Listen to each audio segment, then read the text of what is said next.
శుక్లాంబరధరం విష్ణుం శశివర్ణం చతుర్భుజం ప్రసన్నవదనం ధ్యాయేత్ సర్వవిఘ్నోపశాంతయే అని స్వామివారికి నమస్కారం చేసుకుని మనము మన వ్యాస భాగవతంలో ఇప్పుడు 4వ స్కందంలో 28వ అధ్యాయంలో ఉన్న ముఖ్యంగా పురంజన ఉపాఖ్యానము ఒక కొత్త మలుపు తిరుగుతూ ఉన్నది. పురంజనుడున్నాడు, వాడు రకరకాల కామాలు భోగించాలన్న కోరికలతో ఒక గృహంలోకి దేహంలోకి ప్రవేశించాడు. ఏవో అనుభవాలు రకరకాలుగా పొందుతూనే ఉన్నాడు. అక్కడే ఉన్న తనను తను తెలుసుకోకుండా ఉన్నాడు. ఆ దేహంలో ఉండి నేను మగవాణ్ణి అన్న మోహంతో ఉండి, ఇదిగో నా భార్య, నా బిడ్డలు, వాళ్ళు వీళ్ళు అన్న అజ్ఞానంతోటే ఉండి అట్లనే చనిపోయి, అట్లనే అదే మోహంతో మళ్ళీ జన్మ తీసుకున్నాడు. అటువంటి మూర్ఖుడు గురించి ఇక్కడ చెప్తూ ఉన్నారు. తర్వాత వాడి జీవితం ఏమైంది, ఏమి కథ అని మన గురించి మనకు చెప్తూ ఉన్నారు. మనము ఇటువంటి మూర్ఖులం కాకుండా బయటపడడం దీనికి ప్రయోజనము. ఈ కథ చదువుకోవడానికి చూస్తూ వెళ్దాము. కాబట్టి అప్పుడేం జరిగిందంటే, మనవాడు పురంజనుడు ఆ ప్రమదను చూసి పెళ్లి చేసుకుని అదే సంఘంతో ఉండి దూషింపబడి ఉన్నాడు. వాడు చెడిపోయాడు పూర్తిగా. ఆమెనే మనసులో ఆలోచన చేస్తూ చేస్తూ చేస్తూ చేస్తూ వాడు ఆమెగానే అమ్మాయిగానే పుట్టాడు. ఇంతకి ఏదో ఒక విదర్భ రాజున్నాడు.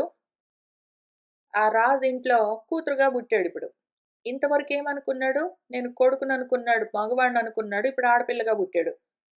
ఇప్పుడు దాకా మనము ఆడపిల్లలుగా ఉన్న వాళ్ళము తర్వాత ఏమవుతామో, ఇంతకు ముందు ఏమయ్యామో, ఇప్పుడు మగవాళ్ళలాగా ఉన్న వాళ్ళని తర్వాత ఏమవుతామో, ముందేమయ్యాయేమో ఏంటో కథ ఏమీ పట్టించుకోము. ఇప్పుడున్నంత వరకు మాత్రమే ఇదే ఇంకా పూర్తిగా కంప్లీట్‌గా ఇది తప్ప వేరేది లేదన్న మోహంతో ఉంటాము. పైగా ఎంత పిచ్చి మోహం అంటే, ఇదిగో ఇప్పుడు నేనిక్కడున్నాను గదా! నేను ఆడపిల్లను, నాకొక కొడుకు, ఒక కూతురు, నాకొక భర్త, ఒక అమ్మ, నాన్న అని ఏదో సెటప్ ఉంటుంది. ఇంతకు ముందు జన్మలో ఏ సెటప్ ఉండేదో, తర్వాత జన్మలో ఏమొస్తుందో, ఇవే ఉంటాయని నమ్మకం లేదు. ఏం అజ్ఞానం ఇక్కడ? దీని గురించే మళ్ళీ, మళ్ళీ, మళ్ళీ, మళ్ళీ చెప్తూ ఉంటారు మనకు. చూస్తూ వెళ్దాము. కాబట్టి మనవాడు మూర్ఖుడు, నష్ట స్మృతి, అనంతమైన ఆ తమస్సులో పూర్తిగా నిమగ్నమై నిండా మునిగి ఉన్నాడు. బుద్ధి చెడి ఉన్నవాడు. నేను మగవాడిని, మగవాడిని, మగవాడిని అనుకుంటూ ఆడవాళ్ళ మీద మనసు పెట్టుకుని ఆడవాళ్ళుగా పుట్టాడు వాడింతకి. పుట్టి వాడేం చేశాడు ఇప్పుడు, ఉపయేమే వీర్యపణాం వైదర్భీం మలయధ్వజః యుధి నిర్జిత్య రాజన్యాన్ పాండ్యః పరపురంజయః. మన పురంజయుణ్ణి పరపురంజయుడు పాండ్యుడు. ఇప్పుడు మన పురంజయుడు ఏదో అమ్మాయిలాగా ఉన్నాడు. విదర్భ దేశానికి ఓ రాజున్నాడు. ఆయనకి కూతురుగా వైదర్భిగా పుట్టాడు వీడే పురంజయుడు. ఇంకొక ఆయనున్నాడు పాండ్యరాజు. ఈయన పరపురంజయుడు. వేరే పురాల్ని జయించేవాడు. ఇది ఈయన ఇంకొక పురంజయుడు. ఇప్పుడు ఈయన యుద్ధంలో ఎంతో మంది రాజుల్ని ఓడించి ఈ మలయధ్వజుడు అన్న అతను పాండ్యరాజు మన వైదర్భిని ఈసారి పేరు కూడా లేదు కనీసం. ఇంతకుముందు కనీసం పురంజనుడని ఏదో ఒక పేరున్నా ఉండేది. ఇప్పుడు పేరు కూడా లేదు. విదర్భ దేశానికి రాకుమారి మనవాడు అట్లా పుట్టాడు. వీర్యపణం, వీర్యశుల్కంగా ఆమెను పెళ్ళాడాడు మన మలయధ్వజుడు అన్న పరపురంజయుడు. పూర్వం పురంజయుడు, ఇప్పుడు వైదర్భిని ఈ రకంగా పెళ్లి చేసుకున్నాడు. తస్యాం సహ జనయాञ्चक्रे ఆత్మజాం అసితేక్షణాం యవీయసః సప్త సుతాన్ సప్త ద్రవిడభూభృతః.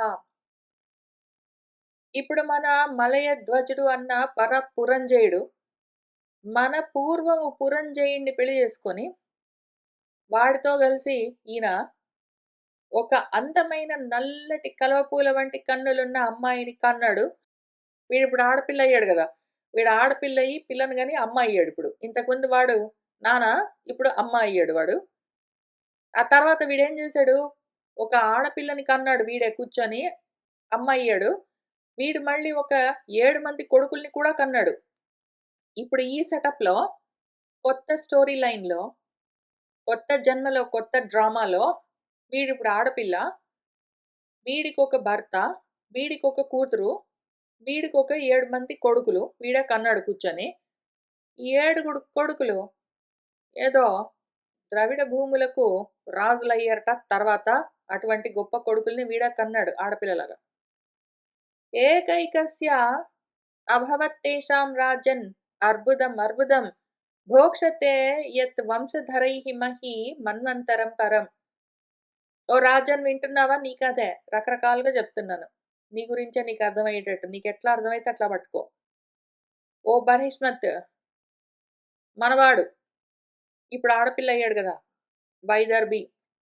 ఈ వైదర్భి ఒక మగవాడిని పెళ్లి చేసుకొని, ఒక ఆడపిల్లని 7 కొడుకుల్ని కన్నాడు. వాళ్ళు మళ్ళీ ఒక్కొక్కళ్ళు ఎంతో మంది పిల్లల్ని కన్నారు. కాబట్టి ఇక్కడ కొత్త సెటప్. ఇప్పుడు నిజంగా ఇక్కడ కూర్చొని వింటున్న వాళ్ళు ఆలోచన చేసుకోండి. నేను ఆడవాడిని, నాకొక భర్త, నాకిద్దరు పిల్లలు, నాకేంటో వాళ్ళకు పిల్లలు, వాళ్ళకు పెళ్ళిళ్ళు, వాళ్ళకు పేరంటాలు, వాళ్ళ అమ్మ, వాళ్ళ అక్క, వాళ్ళ అన్న అని ఆలోచిస్తున్నారు గదా! ఈ సెటప్ మళ్ళీ నెక్స్ట్ జన్మలో ఉంటుందనుకుంటున్నారా? అక్కడ మళ్ళీ మీరు ఆడవాళ్ళు గావచ్చు, మగవాళ్ళు గావచ్చు, పిల్లలున్నవాళ్ళు గావచ్చు, లేనివాళ్ళు గావచ్చు, అక్కడ కూడా ఉన్నారే అనుకోండి. వేరే పిల్లలు, వేరే భర్త, వేరే భార్య ఉంటారు. వీళ్ళు ఈ గ్యాంగ్ అక్కడికి రారు. ఇక్కడ మీరు ఎవరిని భర్త అనుకున్నారో వాళ్ళొకవేళ చచ్చిపోయారనుకోండి. వాళ్ళు ఇంక వేరే దారి చూసుకొని, ఇంకో జన్మెత్తి ఇంకెవరినో పెళ్లి చేసుకొని, ఇంకెవరికో పిల్లల్ని కనుకుంటూ అక్కడ ఇంక వేరే సెటప్‌లో ఉంటారు వాళ్ళు ఇదే మోహంతోటి కానీ వేరే సెటప్. ఇప్పుడు మీరు ఈ సెటప్‌లో నా భార్య, నా పిల్లలు అనుకుంటున్నారు గదా! మీరు పుటుక్కున పోయారనుకోండి. మళ్ళీ ఇక్కడున్న భార్య, పిల్లలు ఇక్కడి నుంచి అక్కడికి రారు ట్రాన్స్‌ఫర్ అయ్యి. మళ్ళీ అక్కడ వేరే సెటప్ పెట్టుకుంటారు. వీళ్ళే అక్కడ ఉన్నారు అనుకునేరు. అట్లా అయిపోయింది మనవాడికి. ఏదో అక్కడ మళ్ళీ కొత్త సెటప్ ఉందిక్కడ.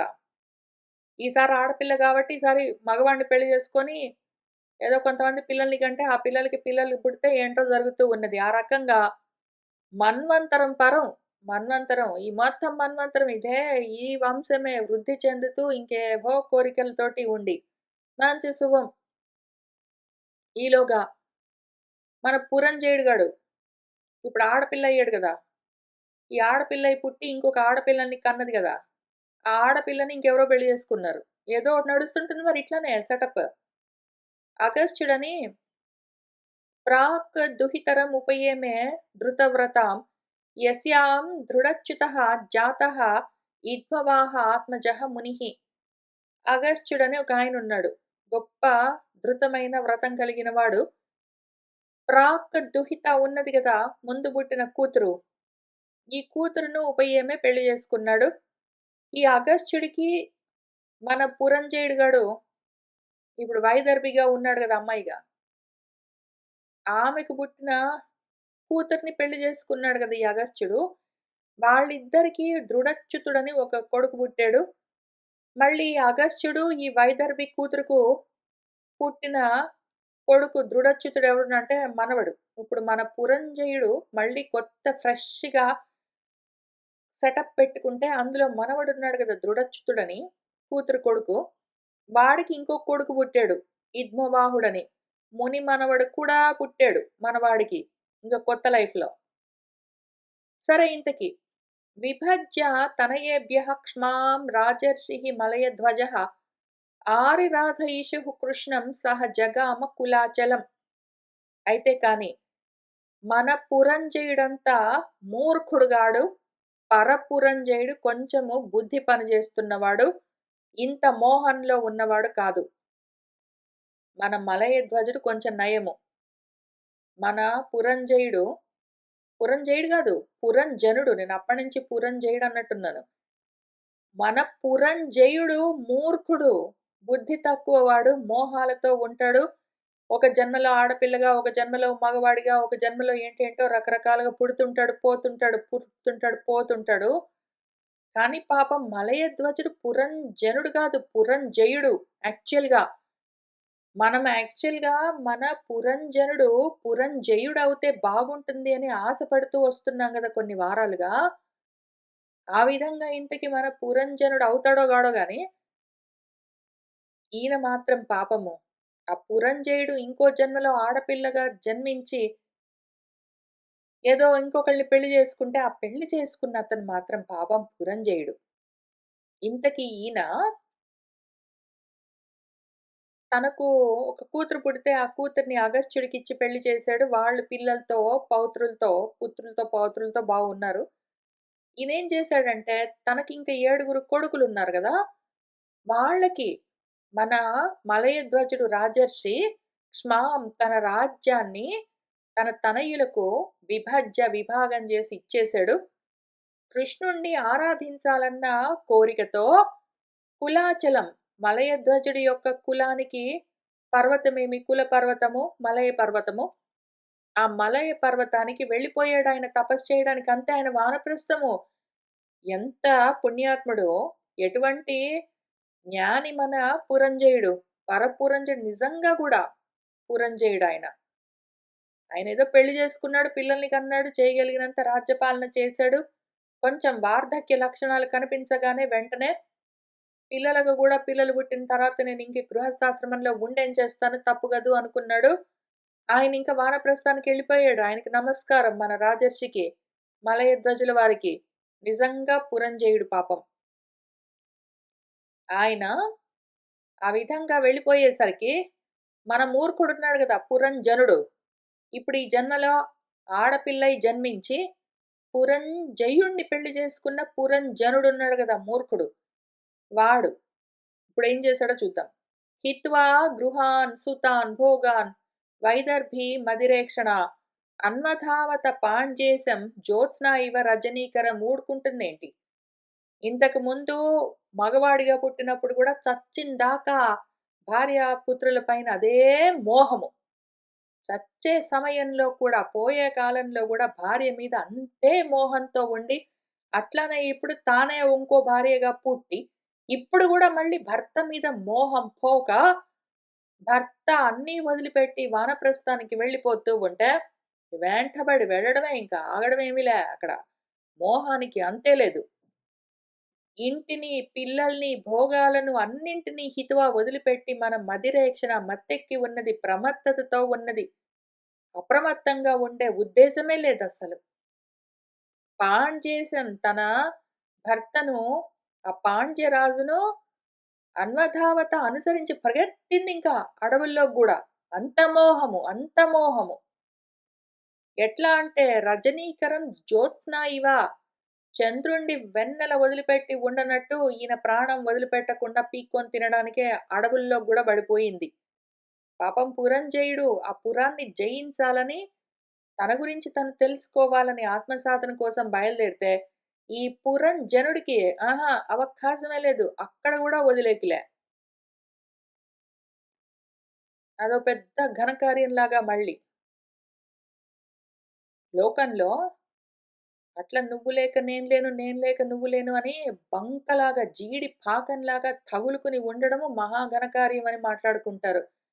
అంత తగులుకోవడము ఆత్మతో మాత్రమే చెయ్యాలి అని శాస్త్రాలు ఎంత ఘోషించినా సరే, ఈ మోహంలో నుంచి బయటపడేది లేదు. ఎన్ని కథలు చెప్పినా సరే, ఎన్ని తత్వాలు చెప్పినా సరే, తత్వంగా, థియరీగా డైరెక్ట్‌గా చెప్పినా సరే, కథలుగా ఇండైరెక్ట్‌గా చెప్పినా సరే, ముద్దు ముద్దుగా చెప్పినా సరే, మొట్టికాయలేసి చెప్పినా సరే, తిట్టి చెప్పినా సరే, బుజ్జగించి చెప్పినా సరే, మోహం మాత్రం వదిలేకేలే. తత్ర చంద్రవసా నామ తామ్రపర్ణి వటోదక తత్పుణ్యసలిలైః నిత్యం ఉభయత్ర ఆత్మనః మృజ్జన్. మనవాడు, మన గురువుగారు, మన సీనియర్ పురంజయుల వారు. మన పిచ్చివాడు, బుద్ధి తక్కువ వాడు, మూర్ఖుడు పురంజనుడు గాదు. ఈయన పురంజయుడు. ఈయన అక్కడ వానప్రస్థానికి వెళ్ళి వనవాసంలో తత్ర చంద్రవస నది, తామ్రపర్ణి నది, వటోదక నది అని ఏవో నదులున్నాయి. ఆ పుణ్య తీర్థాల్లో ఆయన నిత్యము స్నానాలు చేస్తూ ఉభయత్ర 2 విధాలుగా బాహ్యంగా, ఆంతరంగికంగా శౌచాన్ని పాటిస్తూ తనను తాను శుద్ధి చేసుకుంటూ ఉన్నాడు. దేహశుద్ధి చేస్తూనే ఆత్మశుద్ధి, చిత్తశుద్ధి చేస్తూ ఉన్నాడాయన. ఆ సమయంలో మనవాడు కంద అష్టిభిః మూలఫలైః పుష్పపత్నైః తృణోదకైః వర్తమానః శనైః గాత్రకర్షణం తపః ఆస్థితః. కంద గడ్డలని పిలుస్తారు.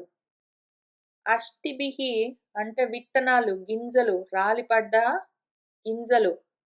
మూలాలు ఏవో దుంపలు, ఫలాలు పళ్ళు, పుష్పాలు పూలు, పర్ణాలు ఆకులు, తృణాలు గడ్డి, ఉదకము నీళ్లు, ఇట్లాంటివి అక్కడ అడవిలో ఏమి దొరికితే అవే వాటితోటే వర్తమానః శరీర యాత్ర సాగిస్తూ శనైః నెమ్మదిగా గాత్రకర్షణం దేహాన్ని కృశింపచేసే, ఎండగట్టేసే, దేహేంద్రియాలన్నింటినీ ఎండగట్టేసే తపస్సును ఆస్థితః ఆయన ఆచరిస్తూ ఉన్నాడు. శీతోష్ణ వాత వర్షాణి క్షుత్పిపాసే ప్రియా ప్రియే సుఖ దుఃఖే ఇతి ద్వంద్వాని అజ్జయత్ సమదర్శనః. శీతము లేదు, ఉష్ణము లేదు, వాతము లేదు, వర్షము లేదు, క్షుత్తు లేదు, పిపాస లేదు, ప్రియం లేదు, అప్రియం లేదు, సుఖం లేదు, దుఃఖం లేదు, ద్వంద్వాలేవీ లేవు. ప్రతి దాన్ని సమంగా దర్శిస్తూ ఆయన వాటిని అజయత్ జయించాడు. చల్లగా ఉంది, వేడిగా ఉంది, గాలి బాగా ఎక్కువగా వీస్తుంది, గాలి వీచట్లేదు, వర్షాలు కురుస్తున్నాయి, వర్షాలు లేవు, ఆకలేస్తుంది, దాహంగా ఉన్నది, ఇది ఇష్టము, ఇది ఇష్టం లేదు, ఇది సుఖము, ఇది దుఃఖం అని ఏమీ లేదు. ద్వంద్వాలన్నింటినీ చదును చేశాడు ఆయన. అసమాలన్నింటినీ సమం చేశాడు. విషమాలన్నింటినీ సమం చేసి ద్వంద్వాల్ని ఆ విధంగా జయించాడాయన. తపసా విద్యయా పక్వ కషాయః నియమైః యమైః యుయుజే బ్రహ్మణి ఆత్మానం విజిత అక్ష అనిల ఆశయః. తపస్సుతో, జ్ఞానంతో, తపస్సు అంటే వైరాగ్యం, జ్ఞానం. తపస్సు అంటే వైరాగ్యం, విద్య అంటే జ్ఞానం. జ్ఞాన వైరాగ్యాలతో, యమ నియమాలతో, పక్వ కషాయః ఆయన కర్మలన్నీ పరిపాకానికొచ్చి అవి జ్ఞానంగా పరిణామం చెందితే సర్వ కర్మలు జ్ఞానంలోనే పరిసమాప్తమవుతాయని అన్నీ అక్కడికొచ్చి ఆగేసరికి జ్ఞానం దగ్గరికొచ్చి జ్ఞానంగా మారిపోయాయి ఆయన కర్మలన్నీ. అటువంటి స్థితిలో ఆయన విజయం సాధించాడు. ఎక్కడెక్కడ అక్షములు ఇంద్రియాలపైన, అనిలము శ్వాసలపైన, ఆశయము మనసుపైన. ఆయన జితేంద్రియుడయ్యాడు, జితశ్వాసుడయ్యాడు. జిత మనస్సుని జయించాడు, ఇంద్రియాల్ని జయించాడు, శ్వాసల్ని జయించాడు ఆయన.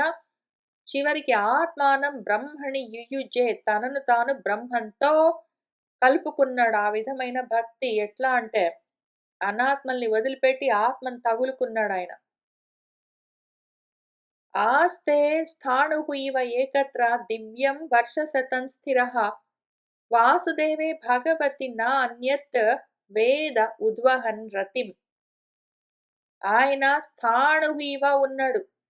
ఆయన ఎట్లా ఉన్నాడు అంటే ఆసన జయం సాధించి, శ్వాస జయం సాధించి, ఇంద్రియాల్ని ప్రత్యాహారం చేసి వెనక్కి తిప్పి, మనస్సుని నిగ్రహించి, ధారణ ధ్యానంతో ఇప్పుడు సమాధి స్థితిలోకొచ్చి స్థాణువులాగా ఉండిపోయాడు ఆయన. స్థిరంగా, అచలంగా, ధ్రువంగా, స్థితదీహి స్థితిలో. ఆ విధంగా ఆయన స్థిరంగా, స్థాణువులాగా ఎంతకాలం ఆస్తే ఉన్నాడు అంటే ఎంతో కాలం. వర్షశతం అంటే నూరేళ్ళని చెప్పుకోవడానికి లేదు, దివ్యమని చెప్పారు. ఇవి ఆధ్యాత్మికమైన లెక్కలు. భౌతికమైన బయట కాలం లెక్కబెట్టడానికి వీల్లేదు. ఎందుకంటే ఈయన అసలు స్టార్ట్ చేసిందే ప్రాబబ్లీ 50, 60 ఏళ్ళు దాటిన తర్వాత. పెద్దవాడయ్యాడు, పెళ్లి చేసుకున్నాడు, పిల్లల్ని కన్నాడు, పిల్లలకి కూడా పిల్లలు పుట్టారు, మనవల్ని కూడా చూశాడు, ముని మనవలు కూడా కలుగుతూ ఉన్నారు. ఆ సమయంలో ఆయన వానప్రస్థం స్వీకరించాడు కాబట్టి అప్పటికే 50, 60 ఏళ్ళు ఉండిండొచ్చు. అక్కడి నుంచి మళ్ళీ ఒక 100 ఏళ్ళు ఉన్నాయని మనము ఇటువంటి భౌతికమైన లెక్కలు వేయొద్దు. ఇవి దివ్యమైన సంవత్సరాలంటే ఎంతో కాలం అని అర్థం. పూర్తి కాలం అని అర్థం. పూర్తి కాలము ఆయన స్థాణువులాగా స్థిరంగా నిలబడిపోయాడు.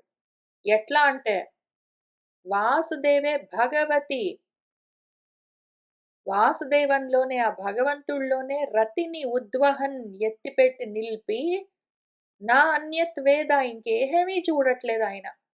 ఇంకేమీ తెలియట్లేదాయనకి. మొత్తం ఆత్మతత్వ విచారణలోనే ఉన్నాడు. అక్కడే నిలబడిపోయాడు. ఇంకేమీ తెలియట్లేదాయనకి.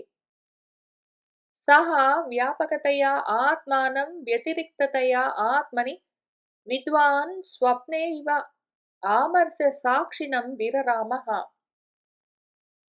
సహ ఆయన ఆత్మానం ఆత్మని తనను తనలోనే విరరామ విరమించాడు.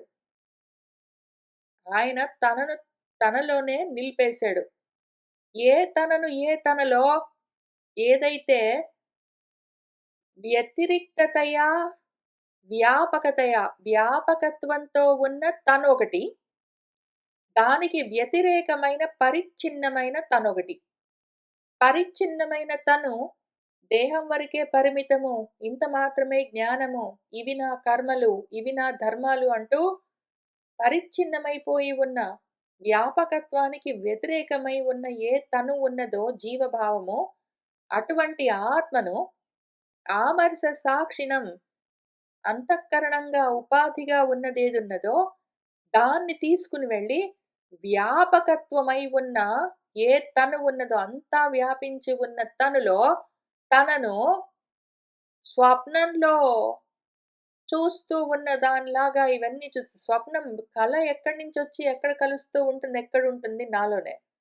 ఆ విధంగా స్వప్నాన్ని కలిపేసినట్టు నేను మేల్కోగానే స్వప్నం ఎక్కడికెళ్ళింది?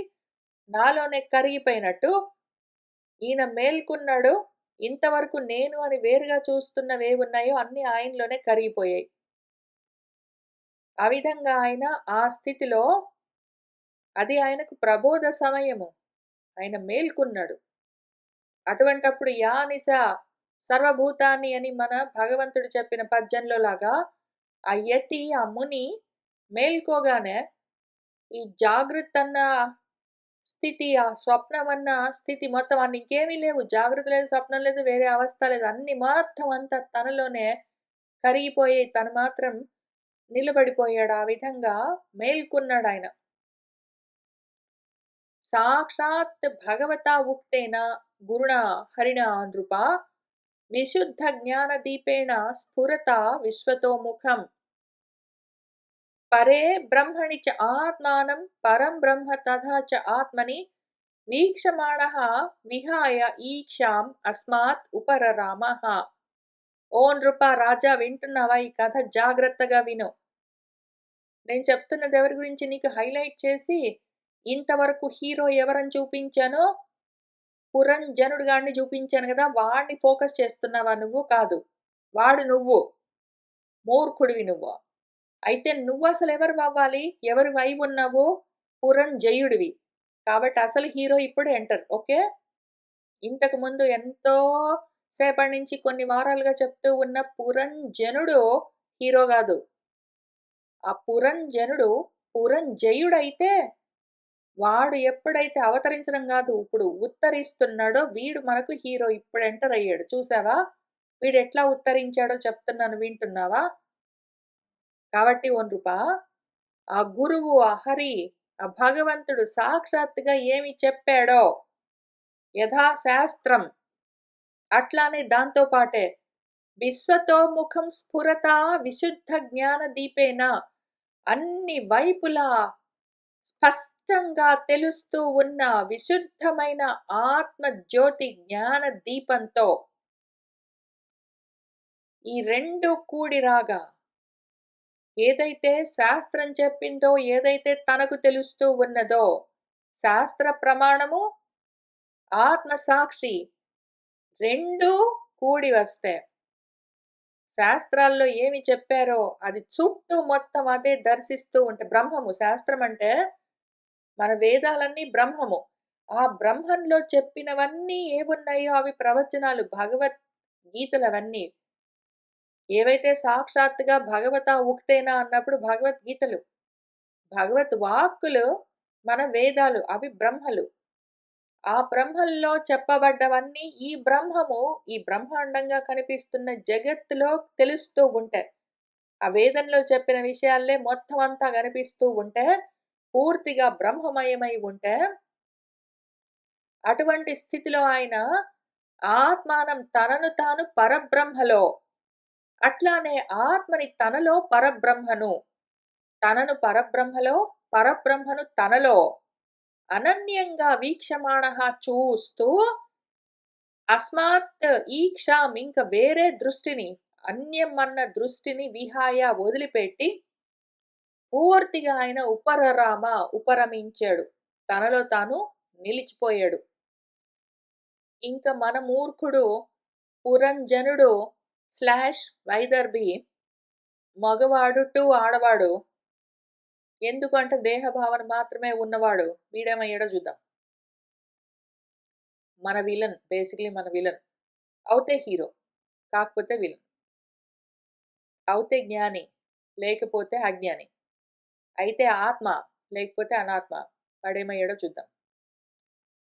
పతిం పరమధర్మజ్ఞం వైదర్భి మలయధ్వజం ప్రేమ్నా పర్యచరత్ హిత్వా భోగాన్ సా పతిదేవత. పరమ ధర్మజ్ఞుడు, పరమధర్మం గురించిన జ్ఞానం కలిగిన వాడు పతి.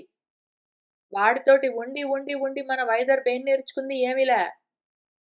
మన మలయధ్వజుడు పరమధర్మము, ఆత్మధర్మం తెలిసినవాడు. ఆయనతో ఉండి ఈమె సాధించిందేమంటే పిల్లల్ని కన్నది. శారీరకంగా. But that's all. ఏదో ప్రేమ అంటుంది, మోహంతో ఉన్నది. వాణ్ణి పాపము ఆమె ఆ వైదర్భి మనవాడు. పతి దేవత, పతియే ప్రత్యక్ష దైవం. వీడి అజ్ఞానం ఎట్లుంటుందంటే, వీడి జన్మలో ఆడవాడు కాబట్టి పతియే ప్రత్యక్ష దైవమే అని పాటలు పాడుకుంటూ కూర్చుంటుంది. ఇంతకు ముందు జన్మలో లేదా తర్వాత జన్మలో వీడు మగవాడయ్యాడనుకో, నేను మగవాణ్ణి అనుకొని అప్పుడు సతియే గులహ లక్ష్మీలే అని ఇంకా ఆ పాటలు పాడుకుంటూ కూర్చుంటుంది. అది అవతారం. ఏదో ఒకటి ఇంతకి ఆ అవతారం భోగాలన్నింటినీ హితవా వదిలిపెట్టి ప్రేమతో ఆ పరమధర్మం తెలిసిన వాణ్ణి పరిచర్యలు చేస్తూ ఉన్నది. పర్యచరత్ అంటే పరిచర్యలు చేస్తుంది. పరిచర్యలు చేస్తే చేసావు. నీ అవతారము ఏమైనా నేర్చుకున్నావా? ఊరికే ఆయన బాడీని చూసి బాడీకి సేవలు చేస్తావు. ఆయన బుద్ధిని నువ్వు సేవించావా? గ్రహించావా? బాగుపడేదానివి గదా! లేదా వాడివి గదా! వాడో అదో గూడా తెలియకుండా ఉన్నాడు వీడు. చీరవాస వ్రతక్షామ వేణీభూత శిరోరుహ బభౌ ఉపపత్తిం శాంత శిఖా శాంతామివ అనలం. నార చీరలు ధరించి అంతా బయటికే ఆడంబరాలు. లోపలేమిలే. వ్రతక్షామ వ్రతాలతో నియమాలతో కృశించిపోయి వేణీభూత శిరోరుహ జుట్టంతా జటలు గట్టి. ఇప్పుడు ఆ పతి ఎట్లా ఉన్నాడు? శాంతించాడు. ఆయన మొత్తం ఉపరమం. మొత్తం ఉపరమం. ఆయన అన్నింటిని తననన్నింటిలో చూస్తూ అంతా ఒకటిగానే చూస్తూ ఆగిపోయాడాయన. ఈమెకు అది కనిపించట్లేదు. ఓన్లీ బాడీ కనిపిస్తుంది పాపం. ఆ బాడీ శాంతించింది. కదలకుండా కూర్చుంటే, ఈమె ఆ బాడీ పక్కన శాంతించిన అనలం పక్కన అగ్నిశిఖలాగా, శాంతించిన అగ్ని పక్కన అగ్నిశిఖలాగా కూర్చుంది. అజానతి ప్రియతమం యదా ఉపరతం అంగన సుస్థిర ఆసనం ఆసాద్య యథాపూర్వం ఉపాచరత్. పొద్దున్నే లేచింది. ఇంక ఇల్లు వాకిలి ఊడ్చింది. ఏదో కళ్ళాపి చల్లింది. నీళ్లు తీసుకొచ్చింది. స్నానం చేసింది. సినిమా పాటలన్నీ పాడింది. పూజకన్నీ సిద్ధం చేసింది అవతారం. ఇంకొచ్చి "ఏవండీ అన్నీ సిద్ధం చేశానండి. పూజ చేసుకోవడానికి వస్తారండి" అని పిలవడానికి వచ్చింది. ప్రియతమం ఆమెకి ఎంత ప్రియమంటే ఈ జన్మలో ఈ బాడీ. పోయిన జన్మలో వేరే బాడీ అంటే ప్రేమ. వచ్చే జన్మలో ఇంకో బాడీ. అంతే గదా! ఆ బాడీ వరకే ఓన్లీ స్కిన్ డీప్ మోహమంతా. అది మహా ప్రియతమము. ఈ బాడీని గాదు, బాడీలో ఉన్న ఈ జ్ఞానాన్ని చూస్తుంటే ఎక్కడికెళ్ళిపోయేదో గదా!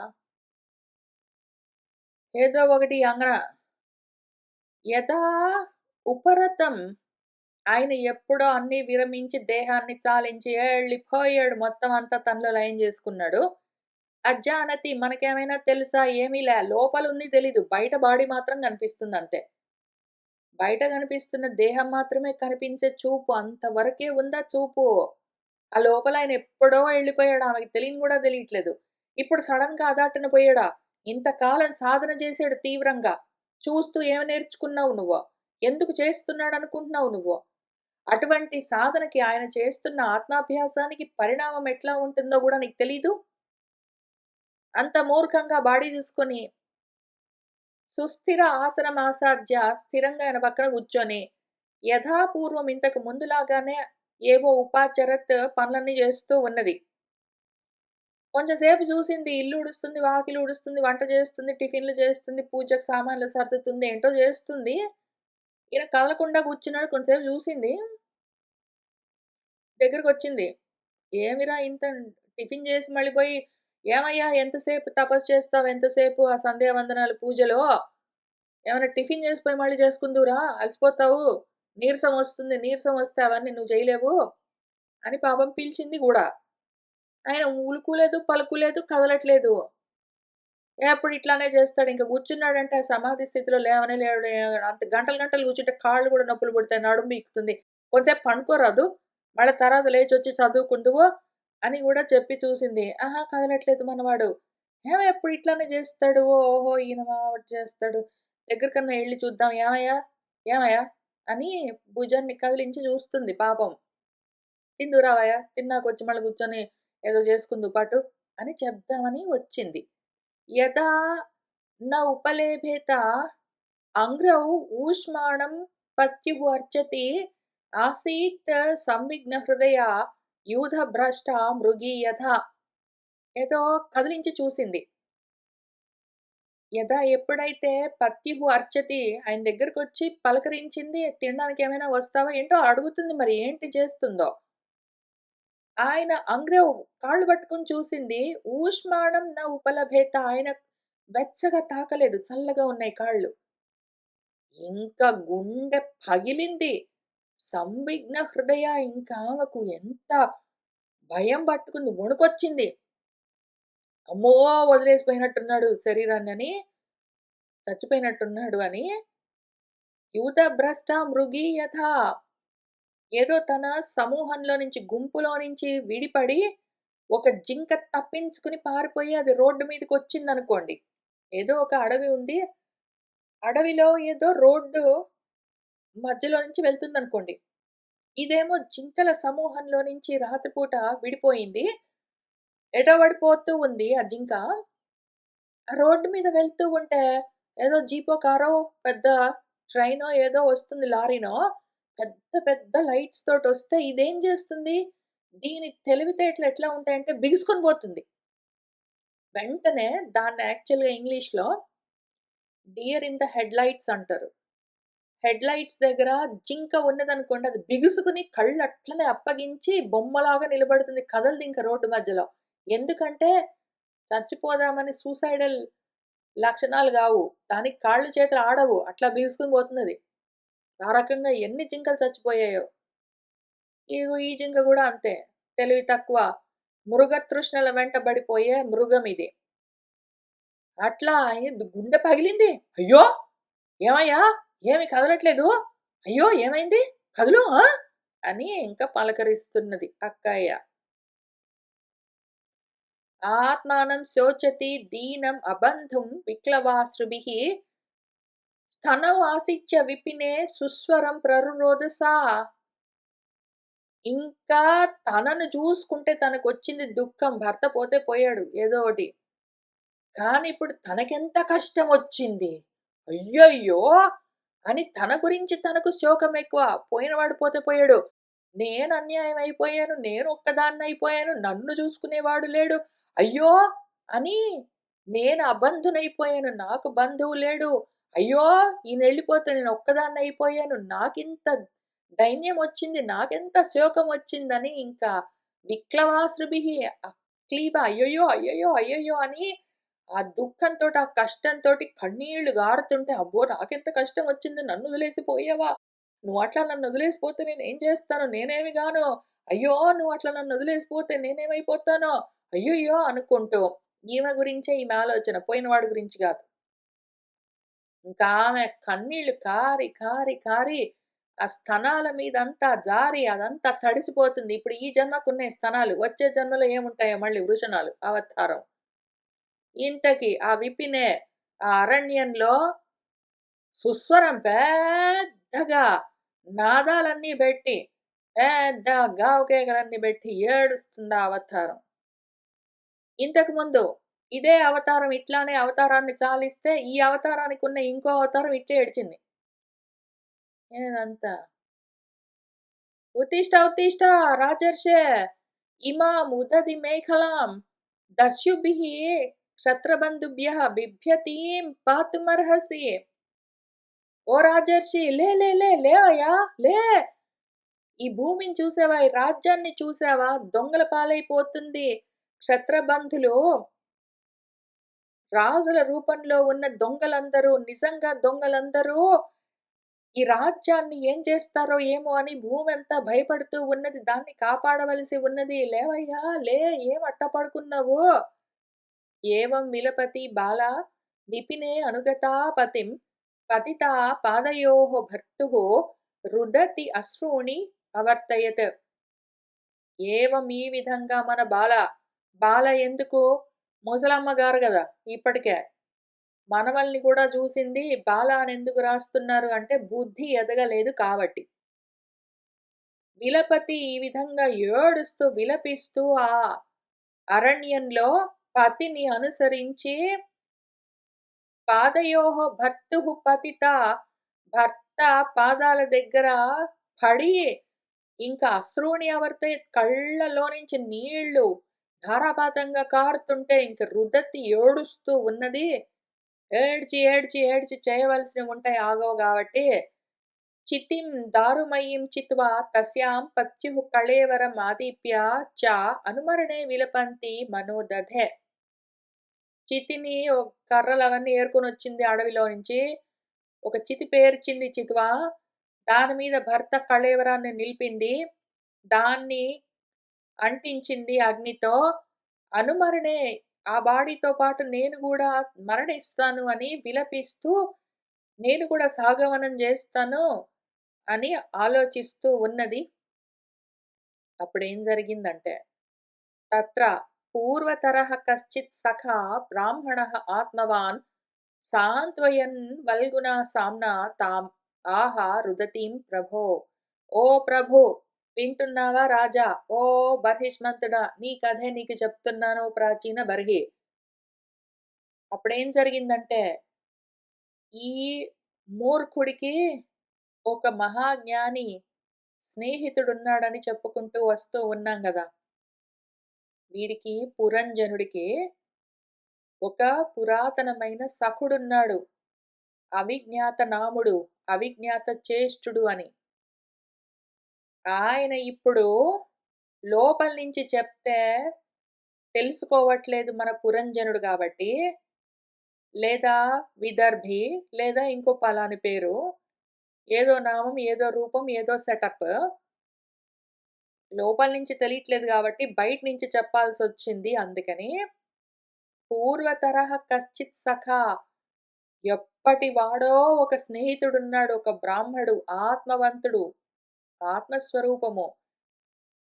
అంటే తనే అయి ఉన్నాడు. పురంజనుడికి వేరుగా లేడు. పురంజనుడే అయి ఉన్న ఆత్మ. ఆత్మను తనకు తాను వేరై ఉన్నాడు పురంజనుడు. అది ప్రాబ్లమ్.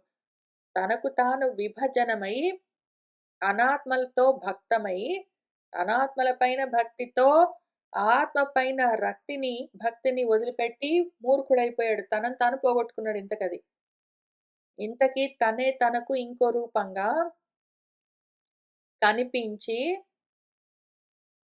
సాంత్వయన్ వల్గునా సామ్నా మృదువైన మాటలతో అనునయిస్తూ తాం ఇప్పుడు ఆడ రూపంలో ఉన్న ఆ బాడీతో ఏడుస్తూ ఉన్న దానితో ఈ విధంగా ఆహా! అని అన్నాడు. ఏమన్నాడంటే మళ్ళీ ఏమి ఉపయోగము? ఇప్పుడేదో ఈ బాడీని కాల్చి అందులోకి మళ్ళీ దూరొచ్చు. ఈ బాడీని పాపం మనవాడు శరీరం వదిలిపెట్టిపోతే ఆ ఆత్మ లేని కేవలం శరీరంతోటే గదా ఈమెకు సంబంధము. మన పురంజనుడికి, వైదర్భికి. కాబట్టి ఆ దేహాన్ని చితిపైన పేర్చి, దానికి అగ్ని అంటించి, అందులో నేను గూడా పడి చనిపోతాను అంటే ఏమన్నా ఉపయోగముందా? లేదు గదా! ఆయన వెళ్ళినట్టు ఆయన వెళ్ళిన లోకాలకి అంటే మన మలయధ్వజుడు వెళ్ళిన లోకాలకి, ఆయన వెళ్ళిన స్థితికి నువ్వు వెళ్తావా అట్లా? ఆయన దేహంతో పాటు నువ్వు సతీ సహగమలాలన్నీ తగలేసుకున్నావనుకో, నీ దేహాన్ని తగలేసుకున్నావనుకో, జ్ఞానం ఎట్లైనా తగలబడిపోయింది. ఓన్లీ అజ్ఞానంతోటి దేహాన్ని ఇట్లా నువ్వు ఇంకొక బాడీతోటి కలిపి తగలేస్తే, నీకు ఆ మలయధ్వజుడికొచ్చిన లాంటి లోకాలు, అటువంటి జ్ఞానాలు, అటువంటి మోక్షాలు, అటువంటి బ్రహ్మప్రాప్తులొస్తాయా? రావు గదా! నువ్వు మళ్ళీ పోయి ఇంకొక దేహంలో దూరుతావు అంతే విషయము. కాబట్టి లాభం లేదు. దీనికి మార్గం ఒకటే జ్ఞానము. అందుకని ఈసారి ఆత్మే ఆత్మకు ప్రబోధం చేయడానికి వచ్చింది. ఏం చెప్తూ ఉన్నది అంటే, ఆ బ్రాహ్మణ అంటే బ్రహ్మపరమైన వాక్కులు ఈ విధంగా ఉన్నాయి. "కా త్వం కస్యాసి కః వాయం శయ్యానః యస్య శోచసి జానాసి కిం సఖాయం మాం ఏన అగ్రే విచచర్తః." కా త్వం నువ్వు ఎవరనుకుంటున్నావో, కస్యాసి ఎవరి దానివనుకుంటున్నావో, నేనీయన భార్యని, ఈయన నా భర్త అనుకుంటున్నావా?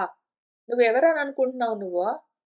ఈ పడుకున్న వాడిని చూసి నువ్వు ఏడుస్తూ ఉన్నావే, ఈయనెవరో తెలుసా నీకు? నువ్వెవరో తెలుసా నీకు? నేనెవరో తెలుసా పోనీ నీకు? మాం నన్ను సఖాయం జానాసి కిం? నేను నీ స్నేహితుడిని అని గుర్తుపట్టావా కనీసము? నువ్వెవరో నీకు తెలుస్తున్నదా? ఇక్కడెవడో పడుంటే వీడిని చూసి ఏంటో ఏడుస్తూ ఉన్నావు. వీడెవడో తెలుసా నీకు? వాడికి నీకున్న సంబంధం ఏంటో తెలుసా? ఇవన్నీ పక్కన బెట్టు దేహ సంబంధాలు. నేనెవరో తెలుసా నీకు ఆత్మబంధము? నన్ను గుర్తుపట్టావా? ఏనా ఏ నాతోటైతే అగ్రే ఇంతకు ముందు నువ్వు విచచర్తః విహరించేదానివో, ఇంతకు ముందు నాతో తిరిగేవాడివి నువ్వో, నీకు గుర్తున్నానా నేను? గుర్తుకొచ్చానా? నన్ను గుర్తుపట్టావా? అపి స్మరసి చ ఆత్మానం అవిజ్ఞాత సఖం సఖే హిత్వా మాం పదమన్విచ్చన్ భౌమభోగరతః గతః. సఖేవో సఖుడా, స్నేహితుడా, ఆ కనిపిస్తున్నది ఆడబాడి. ఆడబాడి లేదు, మగబాడి లేదు. అందులో ఉన్నది ఆత్మస్వరూపం కాబట్టి ఓ సఖుడా అనే పిలుస్తూ ఉన్నాడు ఆత్మ సఖుడు. ఆత్మానం నన్ను గుర్తుబట్టి నువ్వు, నీకు నేను అవిజ్ఞాత సఖుడు అని ఒకడిని ఉన్నాను అని, నీకు ఒక అవిజ్ఞాత సఖుడు ఉన్నాడని స్మరసి అప్పి గుర్తు చేసుకుంటున్నావా? నీకు గుర్తుకొస్తున్నదా? మాం హిత్వా నన్నొదిలిపెట్టి. ఎందుకొదిలిపెట్టి పోయావు? ఆత్మనొదిలిపెట్టి ఎందుకు దూరమయ్యావు నువ్వు? భౌమ భోగరతః గతః. ఈ భూమికి సంబంధించిన అనాత్మలతో కూడిన భోగాల మీద రతి కలిగి నువ్వు ఆత్మకు దూరమైపోయావు గదూ! ఆ పదాలను అన్విచ్చన్ వెతుకుతూ, ఏవో కోరికలున్నాయి వాటిని తీర్చుకోవడం కోసం ఏవో గతులు పొందుతూ నువ్వు ఎక్కడికో దిగబడిపోయావు గదూ! నన్నొదిలిపెట్టి దూరమైపోయావు గదూ! గుర్తుకొస్తున్నానా నేనిప్పటికైనా నీకు? హంసౌ అహంచ త్వంచ ఆర్య సఖాయౌ మానసాయనౌ అభూతాం అంతరా వా ఓకః సహస్ర పరివత్సరాన్. ఇప్పుడంటే ఏవో నీకు ఆ భోగాలు, ఈ భోగాలు కావాలని ఏవో స్థానాలు వెతుకుతూ వెళ్ళావు. గృహాలు వెతుకుతూ వెళ్ళావు. గృహప్రవేశాలన్నీ, పురప్రవేశాలన్నీ చేశావు. అసలు ఎంతో కాలము మనకు ఓకహవ ఏ నివాస స్థానము లేకుండా ఉండేవాళ్ళం మనము. గుర్తున్నదా నీకు? ఇంతకు ముందు అంతరావా ఓకః అభూతాం. మనిద్దరికి ఇంతకు ముందు ఏ ఆశ్రయము లేదు. మనమే అన్నింటికి ఆశ్రయం, ఆధారము. నేను నువ్వుగా ఉన్నది ఒక్కటే. నీకు అర్థం కావట్లేదు కాబట్టి ఈ భాషలో చెప్పాల్సొస్తుంది. మనకసలు ఏ ఆధారము, ఏ ఉపాధి, ఏ గృహము, ఏ దేహము, ఏ పురము, ఏ రాష్ట్రము అవసరం లేదు. అట్లానే ఉంటాం మనము. ఎప్పటికీ అట్లానే ఉంటాము. కానీ నీకు కోరికలు కావాలి కాబట్టి కోరికల కోసము దిగిపోయావు. త్వంచాహంచ నువ్వు నేను ఇద్దరము సఖులము. మానసాయనౌ మనసన్న అయనంలో హృదయంలో మనము హంసలమై ఉంటాము. సహత్వం విహాయ మాం బంధో గతః గ్రామ్యమతిః మహీం విచరన్ పదమద్రాక్షైః కయాచిత్ నిర్మితం స్త్రియా. సహత్వం నువ్వో ఓ బంధువా మాం విహాయ నన్నొదిలిపెట్టి గ్రామ్యమతిః నీకు గ్రామ్యమైన కోరికలున్నాయి. ఏవో కోరికలు తీర్చుకోవాలన్న ఆలోచనలతో మహీం గతః ఈ భూమి మీదకొచ్చావి. అన్నమయ కోశంతో సహా కలిపి ఉన్న ఎక్కడి నుంచి? నువ్వు నీ పాటికి ఉండకుండా మహత్తుగా అక్కడి నుంచి పంచభూతాలుగా, అక్కడి నుంచి పంచభూతాత్మకమైన దేహాలుగా ఉండి, అందులోకి భూమి దాకా దిగబడిపోయి నువ్వు ఇటువంటి పదాన్ని అద్రాక్షీః తిరుగుతూ తిరుగుతూ విచరన్ కోరికలున్నాయి నీకు గ్రామ్య సుఖాలు కావాలని కోరుతూ, వాటి కోసం తిరుగుతూ కయాచిత్ స్త్రియా నిర్మితం ఏదో ఒక స్త్రీ చేత నిర్మించబడ్డ ఈ పదాన్ని, ఈ క్షేత్రాన్ని, ప్రదేశాన్ని అద్రాక్షీః చూసి అందులోకొచ్చి దూరేవు నువ్వు. ఈ క్షేత్రము, ఈ పదము, ఈ గృహము, ఈ పురము, ఈ రాష్ట్రము, ఈ రాజ్యం అని పిలుస్తారు గదా! ఏ పేరుతోటి పిలిచినా దేహము. అదెటువంటిదో చూసుకున్నావా? పంచారామం, నవద్వారం, ఏకపాలం, త్రికోష్టకం, షట్కులం, పంచవిపణం, పంచప్రకృతి స్త్రీధవం అని చెప్పాను గదా ఇంతకు ముందు. అవేంటో మళ్ళీ ఇక్కడ చెప్తాను విను. పంచ ఆరామాలంటే ఏమి? పంచ ఇంద్రియార్థాః ఆరామాః. పంచ ఇంద్రియార్థాలే ఆరామాలు. నవద్వారం అంటే ఏమి? నవద్వారః ప్రాణాః ప్రాణాలతో కూడి ఉన్న దేహము. ఏకపాలం ఒక్క ప్రాణము, ఏకపాలకుడు దాన్ని నవద్వారాలతో ఉన్న ఆ దేహాన్ని పాలిస్తున్న ప్రాణము పాలకుడు దానికి. త్రికోష్టకం అన్నాను గదా! త్రికోష్టకం అంటే తేజస్సు అప్పు అన్నము. తేజోబన్నాలు, కోష్టాలు. మళ్ళీ ఇక్కడ షట్ కులం అన్నాను గదా! కులము ఇంద్రియ సంగ్రహము. పంచ ఇంద్రియాలు ఒక మనసు. పంచ జ్ఞానేంద్రియాలు ఒక మనసు కలిపి అది కులము. పంచ విపణం అని చెప్పాం గదా! అది విపణహతు క్రియాశక్తిః. క్రియాశక్తి అంగడి అది. వ్యాపారాలు, క్రయ విక్రయాలు, ఇచ్చిపుచ్చుకోవడాలన్నీ జరుగుతూ ఉంటాయి. అది అంగడిలాగుంటుంది క్రియాశక్తి. తో కూడి ఉన్న ఇంద్రియాలు. తర్వాత ఏం చెప్పాను? పంచ ప్రకృతి అని చెప్పాను గదా! భూత ప్రకృతిః అది.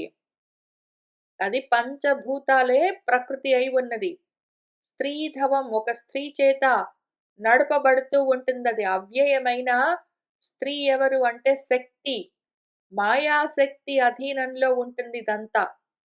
పుమాన్ మనిషి, పురుషుడు తత్ర అందులో ప్రవిష్టః ప్రవేశిస్తాడు. వాణ్ణి వాడు మర్చిపోతాడు. నావబుధ్యతే తెలుస్తున్నదా అని ఇంతకుముందు కథ స్టార్ట్ చేసినప్పుడు చెప్పిన దాన్ని ఇక్కడ డీకోడింగ్ గూడా చేశారు వ్యాసుల వారు.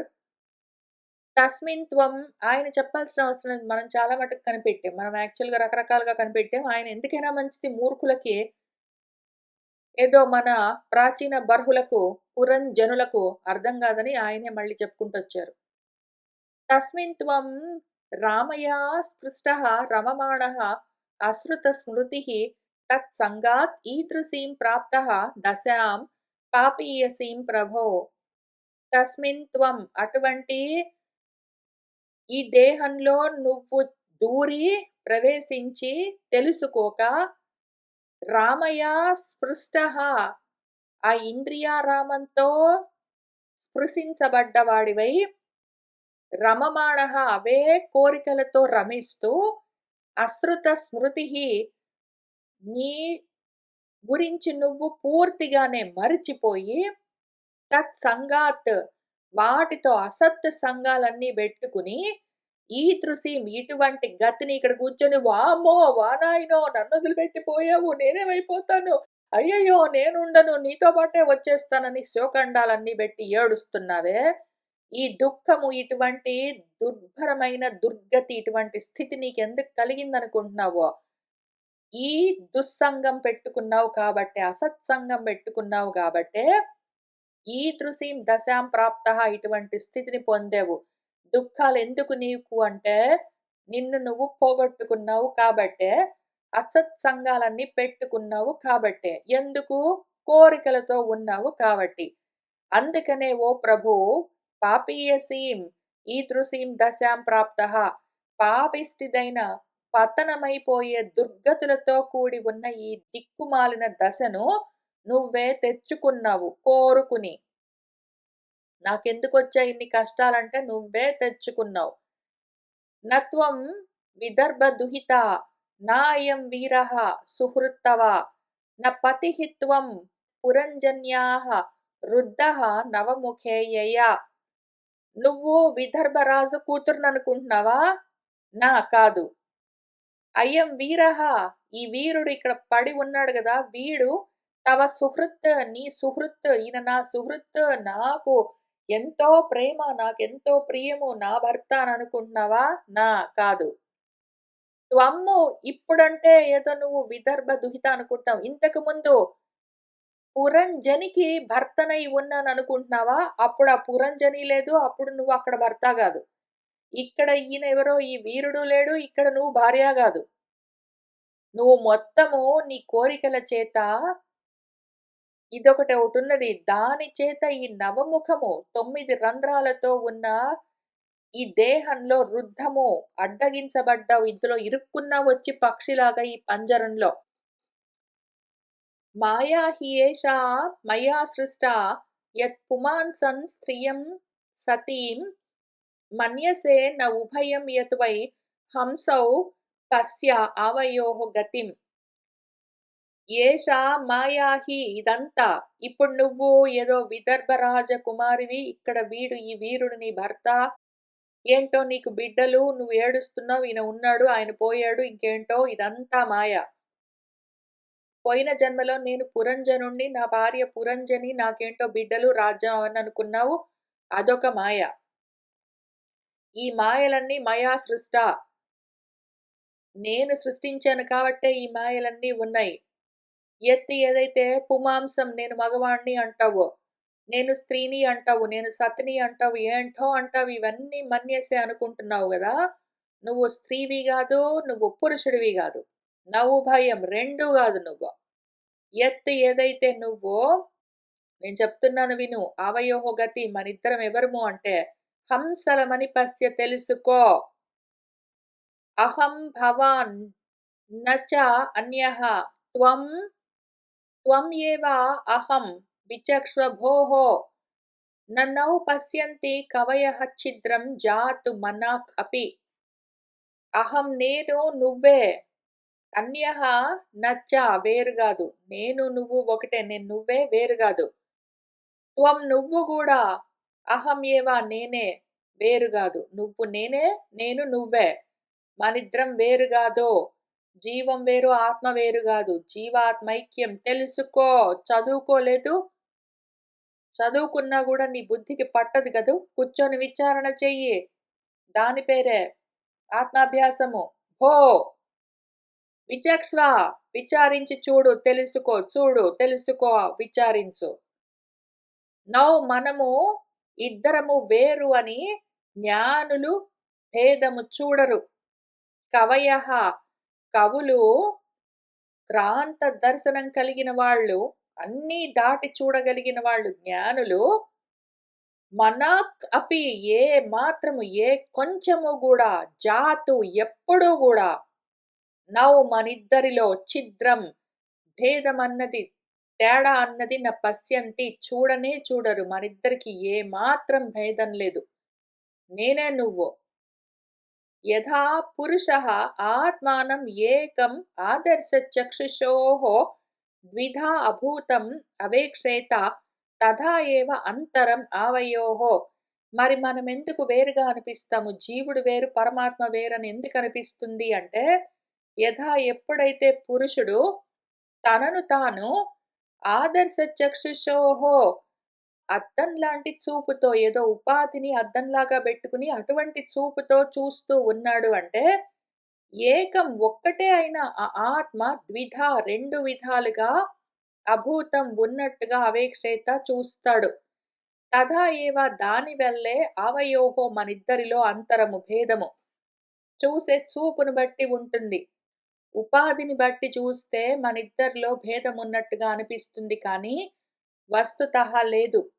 మనిద్దరిలో భేదము బుద్ధితంత్రం మాత్రమే, ఉపాధికృతం మాత్రమే గాని, వస్తుతః వస్తుతంత్రం కాదు.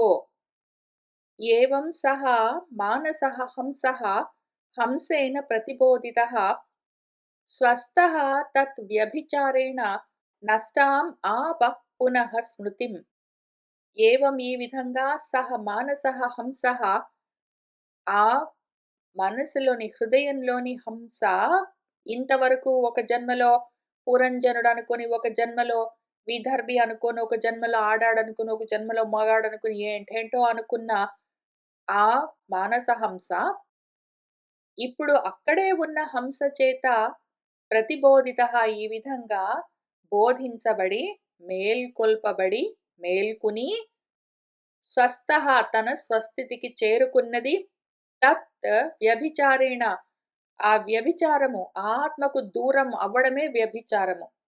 వ్యభిచారం అంటే భర్తతో కాకుండా వేరే వాళ్ళతో ఉండడము వ్యభిచారం, లేదా భార్యతో కాకుండా వేరే వాళ్ళతో ఉండడము వ్యభిచారం అని అనుకుంటారు గానీ, బయట ప్రపంచంలో భర్తతో కలిసున్నా, భార్యతో కలిసున్నా, ప్రియులతో కలిసున్నా, ఎక్కడ కలిసున్నా మొత్తం అంతా వేరే అనాత్మలతో కలిసి ఉండడమే వ్యభిచారము. మళ్ళీ అందులో సెపరేట్‌గా ఒకటి భర్తతో కలిసుంటే మాత్రం సదాచారము, వేరే ప్రియులతో కలిసుంటే వ్యభిచారము అని మళ్ళీ అందులో వేరే వేరేగా చూడడం అదో రకం ద్వైతము. అదంతా లౌకికము, అదంతా వ్యావహారికం, బయట విషయము. ఆత్మపరంగా నువ్వు భర్తతో కలిసున్నా, భార్యతో కలిసున్నా, ప్రియులతో కలిసున్నా, ఇంకెవరితో కలిసున్నా, ఏం చేస్తున్నా అంతా వ్యభిచారమే. అటువంటి వ్యభిచారంలో నుంచి బయటికొచ్చి ఇప్పుడు స్వస్థత చేరి, ఆ వ్యభిచారాన్ని నష్టం పొంది వ్యభిచారాన్ని వదిలిపెట్టి, పునః మళ్ళీ స్మృతిం స్మృతిని పొందాడు. ఏదో పొందిందో పొందాడో అనాలి కాబట్టి అనవలసొస్తుంది గానీ, ఆత్మకు ఆడాలేదు, మగాలేదు. ఆ మానస హంస ఇంతవరకు నేనేంటో వేరే అనుకుంటూ ఉన్నది. కోరికలతో జారిపోయింది. అయితే మళ్ళీ మానస హంస బోధ చేసేసరికి మేల్కున్నది. వ్యభిచారంలో నుంచి బయటికొచ్చి, వ్యభిచారాన్ని నష్టం వదిలిపెట్టి, స్మృతిని, ఇంతకుముందు నష్టమైపోయిన స్మృతిని ఇప్పుడు తనెవరు అన్న ఎరుకనిప్పుడు పొందింది. బర్హిష్మన్ వింటూ ఉన్నావా? ఏతత్ అధ్యాత్మం పారోక్ష్యేణ ప్రదర్శితం యత్ పరోక్ష ప్రియః దేవః భగవాన్ విశ్వభావనః. ఏతత్ ఇదంతా ఆధ్యాత్మికమైన విషయము, కానీ నీలాంటి వాళ్ళ కోసము పరోక్షంగా కథలాగా ప్రదర్శించబడ్డది. ఎందుకంటే భగవాన్ దేవుడు విశ్వభావనుడు పరోక్ష ప్రియుడు కాబట్టి పరోక్షంగా కథలాగా చెప్పవలసి వస్తుంది. మాటల్లో, శబ్దాల్లో ఈ విషయంగా చెప్తూ ఉన్నది మాత్రము తత్వము, మొత్తము ఆధ్యాత్మమే. అర్థమయ్యిందా అని అడుగుతూ ఉన్నారు. దాంతో మనకు ఈ అధ్యాయం కూడా పూర్తయింది. ఇది శ్రీమద్భాగవతే మహాపురాణే పారమహంస్యాం సంహితాయాం చతుర్థస్కందే పురంజనోపాఖ్యానే అష్టావింశోऽధ్యాయः సంపూర్ణం. సర్వం శ్రీకృష్ణ పరబ్రహ్మ పాదారవిందార్పణమస్తు.